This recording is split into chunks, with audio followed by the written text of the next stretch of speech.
ভারতের মেঘালয়ে বাংলাদেশ সীমান্তের কাছে মারা যাওয়া পিরোজপুর জেলা আওয়ামী লীগের নির্বাহী কমিটির সদস্য ইসহাক আলী খান পান্নার শরীরে একাধিক আঘাতের চিহ্ন রয়েছে। বৃহস্পতিবার রাতে এক প্রতিবেদনে এ তথ্য জানিয়েছে ভারতীয় সংবাদ মাধ্যম এনডিটিভি। পান্নার লাশ এখন ভারতের মেঘালয় রাজ্যে রয়েছে এবং তাকে শ্বাসরোধ করে হত্যা করা হয়েছে বলে পুলিশের একটি সূত্র জানিয়েছে। এছাড়া তার শরীরে একাধিক আঘাতের চিহ্ন পাওয়া গেছে।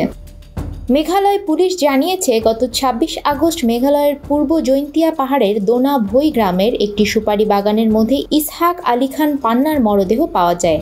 পান্নার কাছে পাওয়া পাসপোর্ট থেকে মরদেহের পরিচয় শনাক্ত করা হয়।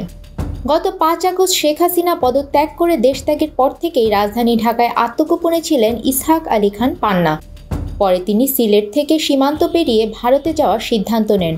পরিকল্পনা মতো সিলেটের গোয়াইনঘাট উপজেলার তামাবিল এলাকা দিয়ে ভারতের মেঘালয় রাজ্যের ডাউকি এলাকায় প্রবেশ করেন। তবে পরে তার মৃত্যুর খবর ও মরদেহ উদ্ধার করা হয়। ইসহাক আলী খান পান্না ১৯৯৪ সালের সম্মেলনে বাংলাদেশ ছাত্রলীগের সাধারণ সম্পাদক নির্বাচিত হন। ২০১২ সালে আওয়ামী লীগের সম্মেলনের পর দলের কেন্দ্রীয় উপকমিটির সহ সম্পাদক এবং পরে বিভিন্ন উপকমিটি ও পিরোজপুর জেলা আওয়ামী লীগের সদস্য হয়েছিলেন তিনি।